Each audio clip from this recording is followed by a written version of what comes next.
At my wedding reception, I was fixing my veil in the reflection of a brushed brass bar backsplash I had spent 3 months restoring by hand. The metal was polished to a mirror finish, which is the only reason I saw her. My mother-in-law, Vivian Hale, was standing directly behind me. She didn't see my eyes in the brass. She only saw my drink sitting unattended on the bar. I watched her reach into her clutch and pull out a small glass vial, her movements smooth, practiced. 3 clear drops fell into my champagne. I didn't turn around. I didn't gasp. I didn't scream. I waited for her to walk away to greet a state representative's wife, all smiles and pearls. Then, with the steady hands of someone who works around fragile structures for a living, I reached out and calmly switched our glasses. Her poison was now in her hand, and the real wedding drama was about to begin.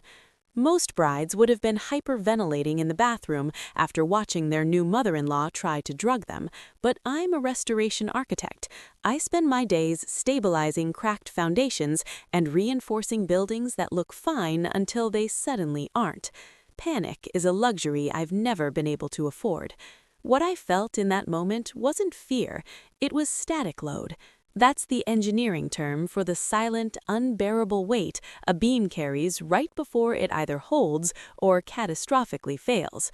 I walked back to the head table, my heels striking the hardwood floor in a controlled, even rhythm. I checked my pulse. 82 beats per minute. Elevated but steady. I smoothed the silk of my dress and sat beside Luke, the man who spent his days as an ER physician saving strangers, but somehow couldn't see that his own mother was a biological hazard. He squeezed my hand under the table, his thumb brushing over my ring, and whispered that I looked beautiful. He had no idea that 10 feet away, his mother was lifting a glass of champagne she intended to be my destruction. I looked across the table. Vivian was seated now, laughing with my parents, playing the gracious matriarch perfectly. She looked at me. Her eyes were cold, lifeless things buried beneath expensive makeup and decades of entitlement. She raised her glass, my glass, in a silent toast. Her mouth curved into a smirk that said, "Checkmate." She thought she had engineered this moment. She thought I was just some lucky woman who had wandered into her family's legacy, a problem to be removed quietly with money or chemicals. I picked up my water glass. My hand didn't shake. I took a slow sip. The water was cold and clean. It tasted like clarity. I watched Vivian take another confident drink of the champagne. She had spent the last 2 years trying to bulldoze me out of Luke's life. She called my work dirty. She told people I played with ruins for a living. She once offered me 6 figures to disappear quietly before things got embarrassing.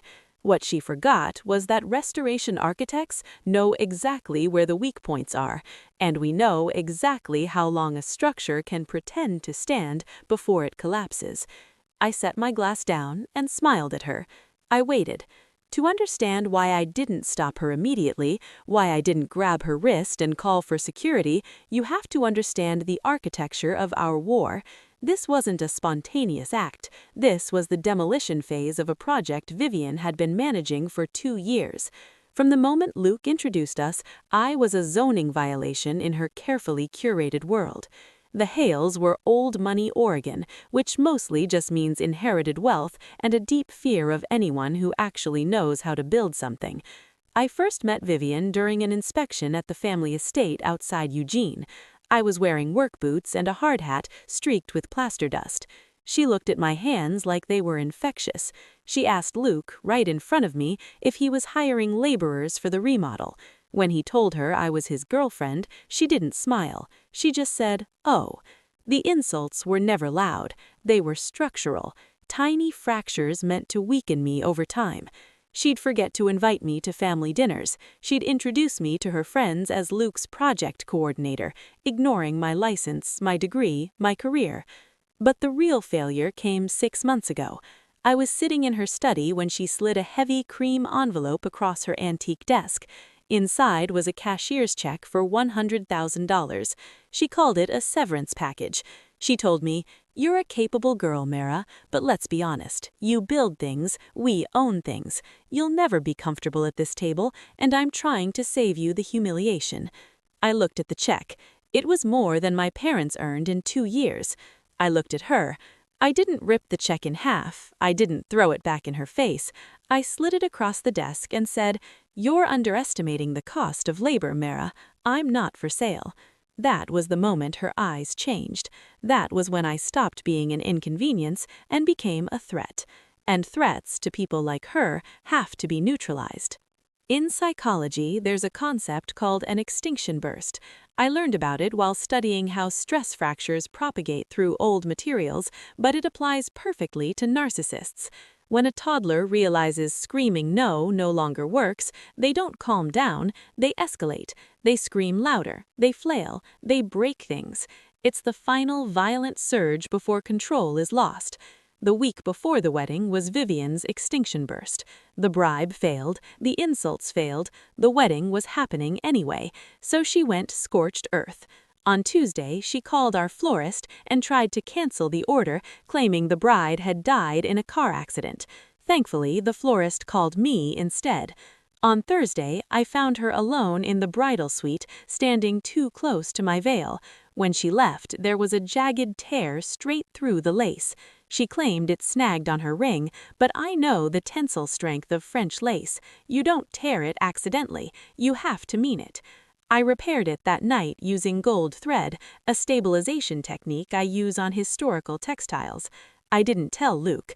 I knew she'd deny it. She'd call me paranoid, say I was stressed. She relied on the fact that her behavior was so extreme that no rational person would believe it. So when I saw the vial at the reception, everything aligned. This wasn't impulsive. This was the final detonation of her extinction burst. She couldn't stop the wedding, so she decided to poison the memory of it. She wanted me sick. She wanted me humiliated. She wanted to stand over me in front of Oregon's social elite and narrate my collapse. She wanted a disaster. I simply chose who it happened to. Structural failure is rarely instantaneous. Before a building collapses, it groans, bolts pop, beams protest. You just have to be quiet enough to hear it. The reception hall was roaring with applause as Luke finished his speech. He was charming, self-deprecating, flawless. He kissed my cheek and whispered that he was the luckiest man alive. Then the room went still. The sharp tap of a spoon against crystal cut through the noise like a warning bell. Vivian stood. She looked regal in her silver gown. She held the champagne flute, the one with the gold rim, the one she had poisoned. The room leaned in. She smiled at the guests, then turned her gaze to me. It was a predator's smile. "Marriage," she said, her voice smooth and practiced, "is about partnership. It's about knowing who you are and where you come from." A few women laughed softly. "Most importantly, it's about trust." She held my eyes on that word. I didn't blink. I raised my water glass. Vivian raised the champagne she had poisoned. "To the happy couple," she said, and tipped it back. I watched the liquid disappear. 1 swallow, 2, she drained it. For a moment, nothing happened. She sat down, triumphant, turning to my father and asking about his golf swing. I stayed still, counting. 1 minute, 2. At 2 minutes and 40 seconds, the structure began to fail. Vivian stopped speaking mid-sentence. Her hand flew to her throat. Her face drained of color, turning a sickly gray beneath layers of makeup. She tried to stand, but gravity intervened. Her knees buckled. She grabbed the tablecloth, dragging a cascade of expensive flowers and crystal down with her. Then chemistry did what chemistry always does. It wasn't elegant. It was violent. Vivian retched, the sound raw and animal, silencing the quartet. She vomited across the head table, soaking silk, china, and the front of her couture dress. The smell hit instantly. The woman who had spent decades curating perfection was now heaving on the floor in front of 200 witnesses. "Mom," Luke shouted, dropping beside her. She looked up at him, eyes glassy, words slurring. I don't feel." She collapsed into the mess she'd made. The room erupted, but I stayed seated for 1 second longer, watching the ruin. It was ugly. it was tragic, and it was exactly what she had planned for me. In a crisis, most people panic. As the guests screamed and surged forward, I stood up and took control. I told the DJ to cut the music. I directed the coordinator to clear a path for the paramedics. Luke was already on the floor with her, his ER training snapping into place, calling out vitals, checking her airway, commanding the chaos. The paramedics arrived in 4 minutes. They lifted Vivian onto the stretcher, her consciousness slipping in and out, her words reduced to wet, incoherent sounds. As they raised her, the beaded clutch that had been resting on her lap slid off and hit the floor. The clasp snapped open, its contents scattered across the hardwood. A lipstick, a compact mirror, and a small, empty glass vial. Luke saw it and froze, but that wasn't the real evidence. Beside the vial lay a folded square of heavy cream stationery. I bent down and picked it up. I recognized the elegant looping handwriting before I even opened it. I walked over to Luke. He was staring at the vial, his face drained of color. "Luke," I said quietly, "read this." He took the paper. I watched his eyes move across the page as comprehension set in. It was a speech, an apology she had written in advance, a public explanation she planned to deliver while I was supposedly collapsing. A neat narrative about my struggles, my relapse, my instability. She hadn't just planned to poison me, she had planned to erase me. I watched something fundamental detach inside my husband. It's a rare thing to see a man become an orphan while his mother is still breathing.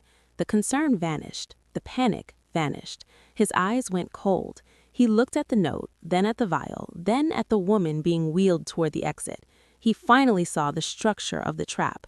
He understood that the danger wasn't hidden. It had raised him. He folded the paper and put it in his pocket. He didn't look at me. He looked at the paramedic. "She didn't have a stroke," Luke said, his voice stripped of emotion. "She ingested a sedative and an emetic. Check her bag. Call the police." The hospital smelled like antiseptic and consequences. Vivian was stabilized in a private room. The drugs were flushed from her system, but the legal toxicity was just beginning. The police waited in the hall. I gave my statement calmly, efficiently. I showed them the footage from the security camera behind the bar. I'd restored this venue years ago. I knew exactly where the blind spots were.